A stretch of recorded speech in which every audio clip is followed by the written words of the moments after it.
जरा हाथ उठा के बताओ कितने लोग दोनों समय संध्या करते हैं। बच्चों ये खड़का बंद करें। आर्य समाज अंतिम में आए हुए हैं, बच्चे और बड़े सभी ये कृपा करके बताने का कष्ट करेंगे कि कितने लोग दोनों वक्त संध्या करते हैं।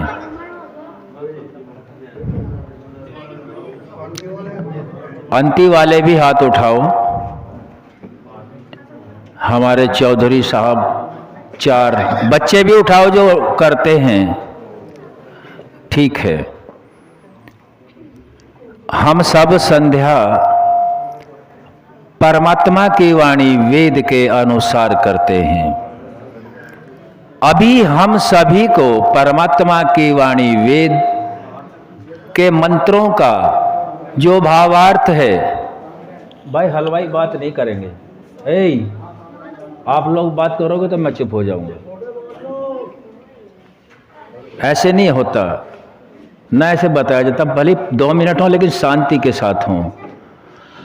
सबसे जरूरी जिसको हम ब्रह्म यज्ञ कहते हैं, संध्या कहते हैं, यदि वो संध्या हम नहीं करते, दोनों वक्त परमात्मा का में हम ध्यान नहीं करते, तो समझो हमारे से बुरा परमात्मा की दृष्टि में दूसरा नहीं हो सकता। और ये तब होगा जब हम संध्या के मंत्रों के भावार्थ को अपने आचरण में लाएंगे, तभी हम दूसरों को सिखा सकते हैं। कुछ रूढ़ी से करते हैं, कुछ देखा देखी करते हैं, कुछ सोचते हैं आर्य समाज में जाएंगे पूछेंगे लोग इसलिए करते हैं। लेकिन श्रद्धा से करना कैसे करना, मैं संध्या का एक मंत्र रखूंगा और उस एक मंत्र के छोटे से हिस्से को समझाऊंगा। आप लोग अर्थ निकाल लेना। जब संध्या के मंत्र में जो ईश्वर की वाणी वेद है, उसमें इतना बड़ा मर्म छुपा हुआ है, इतना बड़ा ज्ञान का भंडार है, तो बाकी के में कितना होगा। मंत्र जिसके याद हैं वो बोले। मनसा परिक्रमणा का 6ठा मंत्र बोल लेते हैं। कौन सा मंत्र बोलते हैं, जरा बोलो किसके याद है। बोलो भाई बच्चों, संध्या का मंत्र बोलो, 6ठा मनसा परिक्रमणा का। प्रचार के लिए आए हैं हम, प्रचार के लिए, तो प्रचार यही होगा, सबसे पहले परमात्मा से जुड़ना होगा। जो परमात्मा से इस भूमंडल के ऊपर जो भी जुड़ेगा वो सदा उन्नति करेगा, और जो ज्ञान पूर्वक नहीं जुड़ेगा वो उन्नति करते हुए भी उन्नति नहीं करेगा। तो मंत्र बोले, ओम ऊर्ध्वादिक बृहस्पति रधिपति शुत्रो रक्षिता वर्षम ईशावाह। बस यहीं तक मुश्किल से हो पाएगा। बच्चों, यदि समझ में नहीं आ रहा है तो रुक के तो ना तारो। अगर किसी का भला नहीं कर सकते तो बुरा भी तो मत करो। जो दूसरे लोग सुनना चाहते हैं उनके लिए तो शांति रखो। ओम परम पिता परमात्मा का मुख्य नाम ओम है, जो 3 अक्षरों से मिलकर के बनता है, जिसमें ए, ऊ और मैं अक्षर होते हैं। ए को अकार नाम से जानते हैं, जिसका अर्थ विद्वानों ने बताया कि ये विराट जितना भी है ए में आता है। उकार को कहते हैं हिरण्यगर्भ, जितना भी ये पूरा का पूरा ब्रह्मांड है, ये ब्रह्मांड किसने धारण किया है। विद्वानों के ज्ञान से, परमात्मा की वाणी वेद से पता लगता कि ऊ के अंदर जो हिरण्यगर्भ है ये सारा परमात्मा में समाया हुआ है।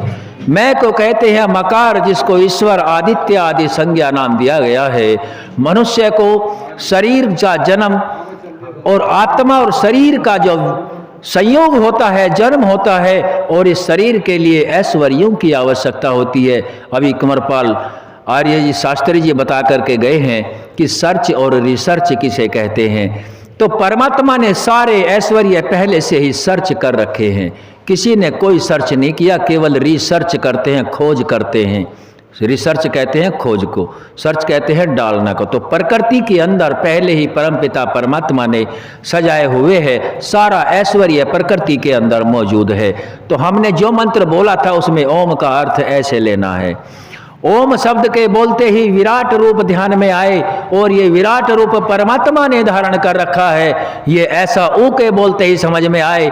और जब मैं अक्षर सामने आए तो मैं के बोलते ही इतना अंतःकरण में घुस जाना चाहिए कि मुझे जितने ऐश्वर्य की आवश्यकता है ये सारा ऐश्वर्य तो पहले से ही परमात्मा ने यहाँ दे रखा है, मेरा अपना यहाँ कुछ नहीं है। मेरे साथ तो जब तक यह शरीर है तब तक मैं इसका भोग करूँगा, लेकिन जब शरीर और आत्मा का वियोग होगा, क्योंकि शरीर हमेशा रहने वाली वस्तु नहीं है और आत्मा हमेशा रहने वाली वस्तु है, परमात्मा हमेशा रहने वाली वस्तु है। मैं इस शरीर का स्वामी आत्मा, इस शरीर के माध्यम से ऐसा कोई काम ना करूं जो परमात्मा की नजरों में मुझे नीच योनियों में जाकर के दुखों को उठाना पड़े। जब यह ज्ञान हो जाता है तभी यह जो पवित्र मिलता है, जैसा आज यजमान को दिया गया है। तो मंत्र में आगे बताया ओम ऊर्ध्वादिक बृहस्पति। ऊर्ध्वा कहते हैं ऊपर, दिक माने दिशा, हे परम पिता परमात्मा ये जो ऊपर की दिशा है, ऊर्ध्वादिक बृहस्पति। बृहस्पति एक बहुत बड़ा सूर्य से भी बड़ा ग्रह है जिसमें कई सूर्य समा सकते हैं। तो ऐसे ऐसे ग्रहों के रचने वाले आप हैं बृहस्पति। ऐसे नहीं कि वो मंत्र बृहस्पति ऐसे ही रख दिया, वो समझाने के लिए दिया है। बृहस्पति ओम, बोलो ओम ऊर्ध्वादिक बृहस्पति रधिपति स्वित्रो। आगे आया है स्वित्रो की, जैसे आपने इतने बड़े बड़े ब्रह्मांड को रच दिया है। बेटा लड़कियों की लाइन में आ जाएंगे, इधर बेटियां इधर लड़कियों की लाइन में आएंगी। जो आपकी लाइन है वो अलग है, बच्चों की अलग है, बेटियों की अलग है। ऊर्ध्वादिक बृहस्पति जो ऊपर की दिशा है, जिसमें बृहस्पति जैसे विशालकाय आपने रच रखे हैं, बड़े बड़े ग्रह उपग्रह रच रखे हैं। स्वित्रो रक्षिता वर्षम ईशावह। स्वित्रो कहते हैं जो, अरे आपको इसलिए थोड़ा ही बैठाया था, बात करेंगे। ये लड़कियों बातें नहीं करना, पीछे हटो, फासला लेके बैठो, फासला लेके बैठो। मैं आपको ही कह रहा हूं, बातें के लिए थोड़ा ही बुलाया, बात हमारी सुनो। आप यहां सुनो ध्यान से। स्वित्रो कहते हैं बढ़े हुए दुख, हे परमपिता परमात्मा जो बढ़े हुए दुख हैं, स्वित्रो वर्षम ईशावह, बढ़े हुए दुखों का नष्ट करना चाहते हो। जरा हाथ उठा के बताओ, दुखों का विनाश कौन कौन करना चाहते हैं? कौन दुख नहीं चाहता?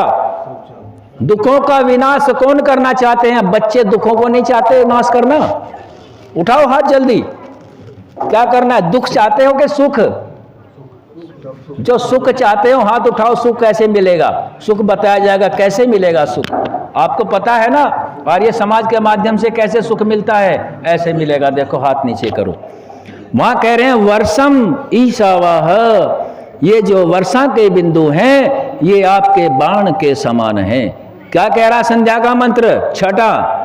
ये जो वर्षा के बिंदु हैं ये बाण के समान है। मेरे अंदर जितनी भी बुराइयां, बहुत जल्दी में करता हूं, समय हो गया है, क्योंकि जितनी भी बुराइयां भरी हुई हैं, इन सभी बुराइयों को यदि कोई दूर करने वाला है तो इस तरीके से रोजाना सुबह शाम संध्या करके अपने मन को पवित्र करके परमपिता परमात्मा मेरी सारी बुराइयों को, सारे दुखों को ऐसे दूर कर देता है। वर्षम ईशावह, जैसे बाण के समान वर्षा है। समझो आर्य समाज में धूल जमी हुई है, समझ लो धूल जमी हुई है, और बहुत तेज बारिश आ जाए तो धूल, ऐसे ही हमारे अंदर जो आत्मा मन बुद्धि चित्त अहंकार में मल जमे हुए हैं, मल विक्षेप आवरण के कारण दोष जमा हुए हैं, जब परमात्मा का ध्यान करेंगे वो ज्ञान की वर्षा होगी तो वो ऐसे ही बाहर निकल जाएगा। मंत्र का छोटा सा हिस्सा रखा है, बाकी बहुत बड़ा बड़ा ज्ञान है। आप सभी का बहुत बहुत धन्यवाद।